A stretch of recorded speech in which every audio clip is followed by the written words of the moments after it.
Your father left everything to Olivia, dear. The transfer is already complete. My mother-in-law's voice dripped with false sympathy through the phone. He always thought of her as his real daughter anyway. I gripped my coffee mug tightly, the morning sunlight streaming through my kitchen window suddenly feeling cold. My father-in-law's funeral was barely 2 weeks ago, and here was Patricia dropping this bomb on me while I was still grieving. My name is Madison Carter, and at 34, I just discovered my mother-in-law had somehow redirected my entire inheritance to my sister-in-law's account. The same inheritance my father-in-law Richard had specifically promised would help fund the children's hospital wing I've been working towards for the past 5 years.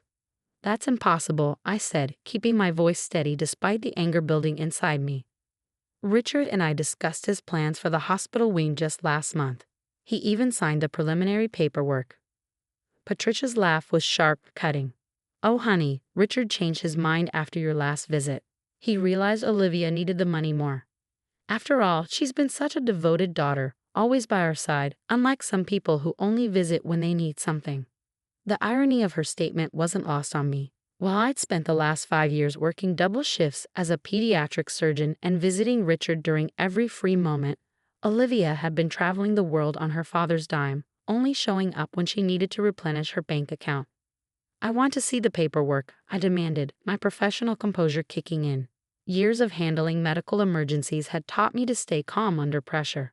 That won't be necessary, Patricia replied smoothly. Everything's been handled legally. Olivia's already planning to use the money for her new lifestyle coaching business. Such a wonderful investment, don't you think? I ended the call without responding, my mind racing.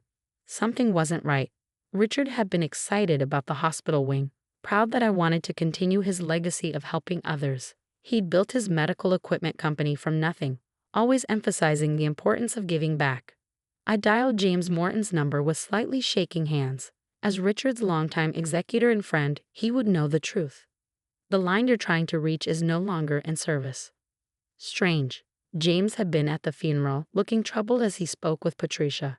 I'd meant to talk to him then, but Olivia had created a scene about the funeral arrangements, demanding changes that had consumed everyone's attention. My phone buzzed with a text from Olivia. Sorry sis, guess Daddy finally saw through your little act. Don't worry, I'll make much better use of the money than some boring hospital wing. I stared at the message, memories flooding back. Richard's proud smile when I graduated medical school. His weekly visits to my pediatric ward, bringing toys for the children. The long conversations we'd had about expanding healthcare access for underprivileged kids. None of it matched with Patricia's claim. I opened my laptop and logged into my email, searching for my last correspondence with James. 3 weeks ago, he'd sent me the draft documents for the hospital wing trust, copying Richard. The email was gone. A knock at my door startled me. Opening it, I found a young courier holding an envelope. Dr. Carter, this was to be delivered to you 2 weeks after Mr. Harrison's funeral. Time-sensitive material. The envelope bore James Morton's law firm logo. Inside was a single USB drive and a handwritten note. Madison, if you're reading this, my suspicions were correct. Patricia has been making concerning moves regarding Richard's estate. I've documented everything, including conversations that might interest you. The attached drive contains files you'll need. Be careful who you trust. James. My hands trembled as I plugged in the USB drive. Folders appeared, meticulously labeled with dates stretching back 6 months. The first audio file made my blood run cold. Patricia's voice emerged from my speakers. James, you need to adjust those documents. Richard's not thinking clearly with all these medications. Olivia deserves that inheritance, not some sanctimonious doctor who married into our family. Make it happen, or I'll have to remind you about that incident from 2019. I sat back, my mind racing. This wasn't just about the inheritance anymore. This was about justice, about honoring Richard's wishes, about exposing the truth. My phone buzzed again. Another text from Olivia. Btevu found your precious hospital wing proposals in Daddy's study. Such a shame they accidentally ended up in the shredder. I took a deep breath, remembering what Richard always said about patients in difficult situations. Patricia and Olivia thought they had won, that I would accept their manipulation like I had so many times before for the sake of family peace. Not this time. I began copying the files from James's drive, my determination growing with each damning piece of evidence. They had no idea what was coming. After all, I wasn't just Richard's daughter-in-law. I was the woman who'd earned his respect, who shared his vision for helping others, who'd promised to continue his legacy. And I intended to keep that promise, whether Patricia and Olivia liked it or not. The truth was in these files. Now I just had to use it. I spent the next 3 days methodically going through James's files, each document and recording revealing more of Patricia and Olivia's scheme. There were emails between them discussing how to manipulate Richard's medications to keep him confused during his final weeks. Voice recordings of Olivia pressuring the hospital staff to limit my visits. Even a draft of a forged will dated just days before Richard's death. But what caught my attention was a folder labeled Original Trust Documentation, Secured Copy. Inside were scanned copies of the real documents Richard had signed, complete with notarized timestamps and witness signatures. The hospital wing wasn't just a plan. It was legally binding. My phone rang, displaying Patricia's number. I let it go to voicemail. Madison dear, her voice dripped honey-coated venom. Olivia and I are meeting with the hospital board tomorrow to withdraw Richard's pledged donation. I thought you'd want to know since you work there. Don't make this awkward by interfering. Remember, family comes first. Family comes first. How many times had she used that phrase to manipulate situations in Olivia's favor? I picked up my phone and dialed Dr. Sarah Thompson, the hospital board's chairperson. Sarah, we need to talk. It's about Richard's donation. An hour later, I sat in Sarah's office, James's files spread across her desk. Her face grew increasingly grave as she reviewed the documents. This is disturbing, she said, pausing an audio recording of Patricia threatening James. We had no idea. The board meeting tomorrow. Patricia presented it as a formal transfer of funds to their new charitable foundation. I couldn't help but laugh bitterly. Their new foundation. Let me guess. With Olivia as the director. Sarah nodded. They submitted paperwork yesterday.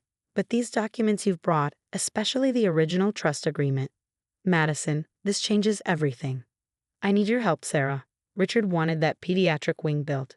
He spent hours with our young patients, saw how desperately we need the extra space and resources. I can't let Patricia and Olivia destroy that. Sarah's eyes hardened with determination. The board meeting is at 10 a.m. Be there. That evening, another text arrived from Olivia. Hope you're not too attached to your position at the hospital. It would be such a shame if the new foundation decided to withdraw all support. I smiled, thinking of the evidence safely backed up on multiple drives. Let them play their games. The next morning, I arrived early at the hospital, dressed in my most professional suit. Patricia and Olivia were already there, holding court in the conference room. Olivia wore designer clothes that still had tags attached. Apparently, she'd already started spending her ill-gotten inheritance. Oh, Madison. Patricia's eyes widened in fake concern. This is a private board meeting. Perhaps you misunderstood. Actually, Sarah stepped in. I invited her. Shall we begin? Patricia stood, smoothing her expensive blazer. Of course. As I explained in my email, we're here to formally withdraw Richard's pledge and redirect the funds to our new charitable foundation. Olivia has some wonderful ideas for wellness retreats. Before we proceed, Sarah interrupted. We have some documents to review. She began distributing copies of the files I provided. Patricia's face paled as she recognized the trust agreement. Olivia grabbed a page, her perfectly manicured nails crumpling the paper. Where did you get these? Patricia demanded. From James Morton, I replied calmly. Richard's executor. The one you threatened and forced into hiding. He left quite a paper trail. These are old documents. Olivia jumped in, her voice shrill. Daddy changed his mind. He told me so himself. Really? I pressed play on my laptop and Richard's voice filled the room. A recording from just 3 weeks before his death. Madison, I need you to know how proud I am. This hospital wing, it's everything I hoped for. Promise me you'll see it through, no matter what Patricia and Olivia might try. James has everything documented. Patricia's composure cracked. You recorded him? How dare you? Actually, I replied, James did. After you tried to bribe him to change the trust documents. There's quite a collection here. Would you like to hear your conversation about adjusting Richard's medication schedule? Or perhaps the one where you discussed backdating the new will? The board members murmured in shock. Sarah cleared her throat. In light of this evidence, The board will not be authorizing any changes to the original trust agreement. Furthermore, we'll be launching a formal investigation into these allegations of fraud and elder abuse. Olivia stood up so fast her chair toppled over. You can't do this. That money is mine. Daddy promised. Sit down. Patricia hissed, but it was too late. Her carefully constructed scheme was unraveling. The funds, Sarah continued firmly, will remain allocated to the pediatric wing project as per Richard's legally documented wishes. Dr. Carter will continue to oversee the development as originally planned. I watched Patricia's face contort with fury. This isn't over, she spat. You have no idea who you're dealing with. Actually, I replied, standing to face her, I know exactly who I'm dealing with. I have copies of everything. Every threat, every manipulated document, every attempt to change Richard's wishes. Would you like to know what else James documented? Patricia's face went from red to white. Without another word, she grabbed her designer handbag and stormed out, Olivia trailing behind her like a petulant child. As the board meeting concluded, Sarah touched my arm. Richard would be proud of you, Madison.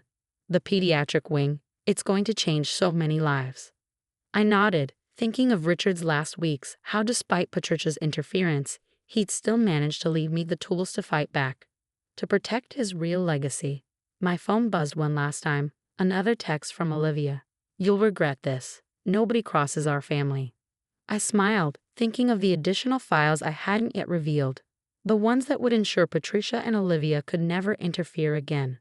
Family comes first, I whispered to myself. And Richard was my family too. 3 months after the board meeting showdown, I stood in the construction site of the new pediatric wing, watching workers install the foundation. The morning sun caught the sign at the entrance, Richard Harrison Memorial Pediatric Center, where every child matters. Patricia and Olivia hadn't gone quietly, of course. They tried everything from legal threats to social media smear campaigns. But James's meticulous documentation had proven invaluable. When their lawyer saw the evidence, he withdrew from the case immediately. My phone buzzed with a text from Sarah. You need to see this. Attached was a link to a local news article. Prominent socialite and daughter under investigation for financial fraud. I smiled, remembering the anonymous tip I'd sent to the financial crimes unit about Patricia and Olivia's other schemes. The ones James had uncovered involving Richard's company funds. Apparently, the hospital trust wasn't the only money they tried to manipulate. Dr. Carter, a small voice called out. I turned to find Tommy, one of my long-term patients, approaching in his wheelchair. His mother pushed him gently, smiling. Look what I found in my dad's old pictures. Tommy held up a photograph. It showed Richard kneeling beside a much younger Tommy, both of them grinning as they played with a toy stethoscope. He visited me every week when I was first admitted, Tommy explained. Said someday there'd be a special place here for kids like me. He never forgot his promise. I blinked back tears, remembering Richard's words. Sometimes the greatest legacy isn't what we leave behind, but who we trust to carry it forward. Later that afternoon, as I reviewed plans in my office, my secretary announced an unexpected visitor. James Morton stood in my doorway, looking tired but relieved. I think it's safe to come back now, he said, settling into a chair. Patricia's other victims are coming forward. She won't be able to threaten anyone anymore. Other victims? James nodded grimly. Richard suspected she'd been embezzling from the company for years, funneling money to Olivia's failed ventures. That's why he set up the hospital trust separately, with those special provisions. He knew they'd try something. He knew. I whispered. Why do you think I had all those recordings? Richard asked me to document everything. He wanted to protect you, and his real legacy. I thought about all the times Richard had insisted on reviewing the hospital plans, how he'd made sure every detail was legally secured. He'd been preparing for this all along. My phone buzzed again. An email from Olivia's private investigator, the one she hired to dig up dirt on me. I've been expecting this, Ms. Carter. Given recent developments, I feel you should know that your sister-in-law hired me to fabricate evidence against you. I've attached our correspondence. I cannot be part of such activities. My sincere apologies.